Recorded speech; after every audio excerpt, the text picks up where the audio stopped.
The envelope arrived on a Tuesday morning. No warning, no red stamp. Just white paper, thin enough to hide what was inside.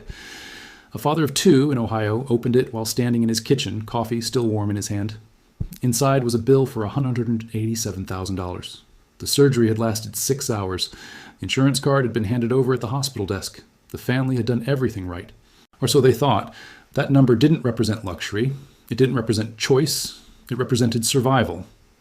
And the terrifying moment millions of Americans face when they realize health insurance doesn't mean what they thought it meant. This story isn't about one family. It's about every family. It's about a system so complex, so misunderstood, that even people who think they're insured often aren't protected. Tonight, we pull back the curtain. We compare every major health insurance plan in America, not by marketing promises, not by brand names, but by real money saved, real protection offered, and real consequences when things go wrong. And by the end, there will be one clear winner. Not perfect, not cheap, but the one that quietly saves families more money than any other. To understand how we got here, we need to go back. America didn't always have health insurance the way we know it today. In the early 1900s, healthcare was paid out of pocket. Doctors were affordable. Hospitals were rare. Insurance was unnecessary. Then came World War II.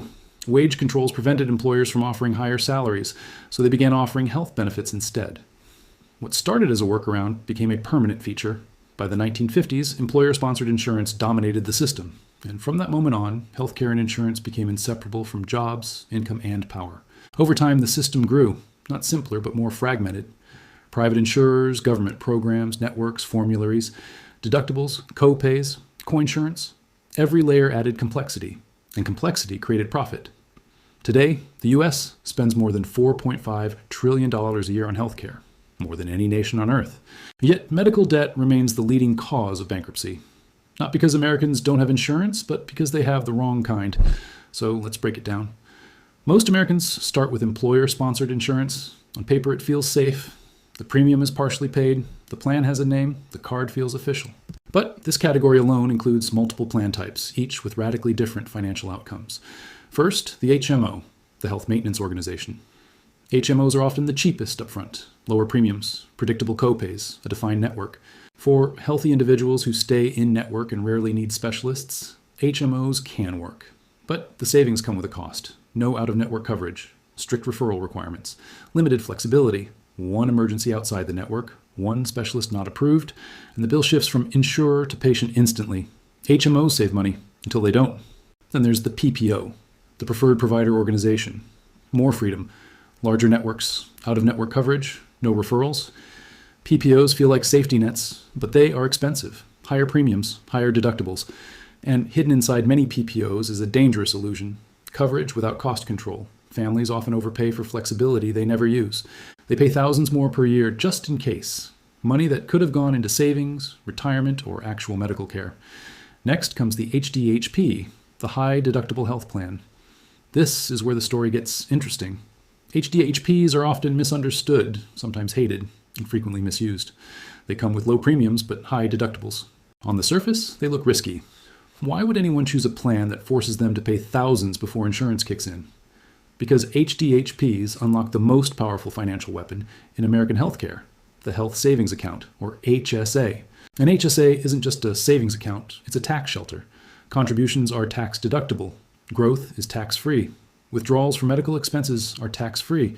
Triple tax advantage. No other account in America does this. Families who pair an HDHP with an HSA and actually fund it often save tens of thousands of dollars over a lifetime, even when facing major medical events. But only if they understand the rules. Most don't. Employers rarely explain it. Insurers don't advertise it. And so the most powerful tool remains hidden in plain sight. Then there's ACA insurance, Obamacare. Born out of crisis, designed to plug the gaps. ACA plans changed the system forever. No denial for pre-existing conditions, essential health benefits, income-based subsidies. For millions of Americans, especially self-employed workers, gig economy earners, and early retirees, ACA plans are not just insurance, they are financial lifelines. But ACA plans vary wildly: bronze, silver, gold, platinum. The names suggest quality. The reality is math. Bronze plans are cheaper monthly, but brutal when care is needed. Gold plans are expensive but protective. Silver plans, with cost-sharing reductions for eligible incomes, often provide the best value in the entire system, but only if you fall within specific income ranges. $1 over the threshold, and the savings vanish. This is where families accidentally lose thousands by earning just a little too much or reporting income incorrectly. And then there's Medicare. For Americans over 65, Medicare feels like a promise finally kept. But even Medicare isn't one thing. Part A, Part B, Part C, Part D.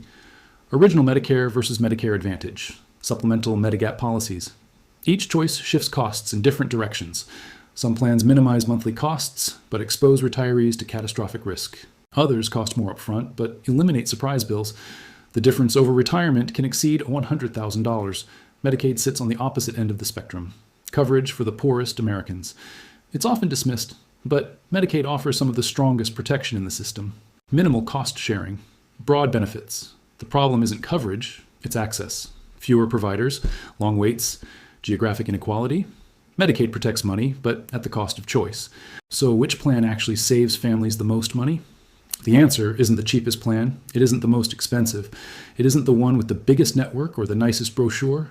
The plan that saves families the most money is the one that aligns risk, income, and usage, and leverages the system's incentives instead of fighting them.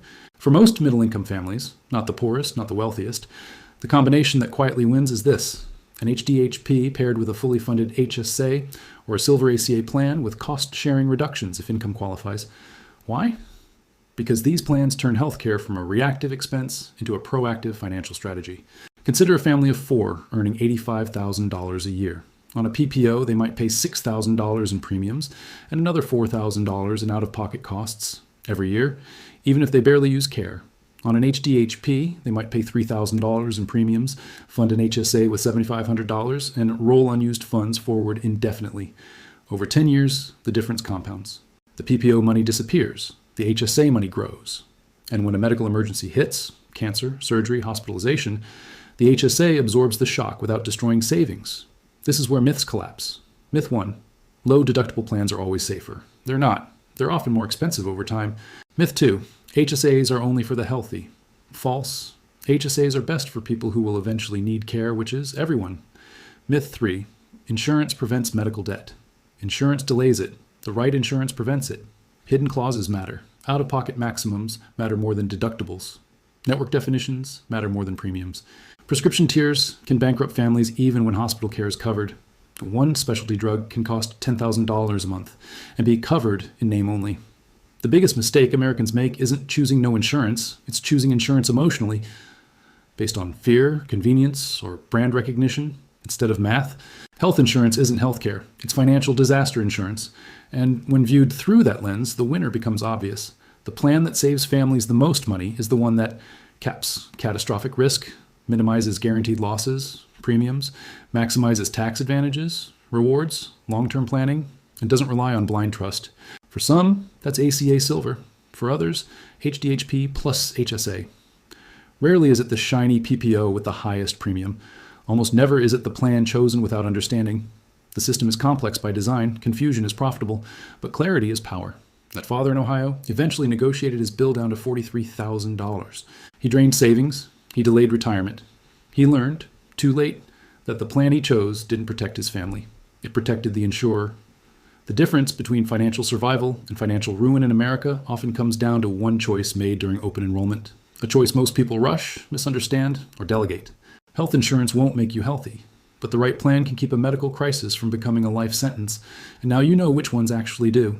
If this made you rethink your insurance, don't ignore it. Subscribe for clear, real-world breakdowns. Share this with someone before the bill arrives.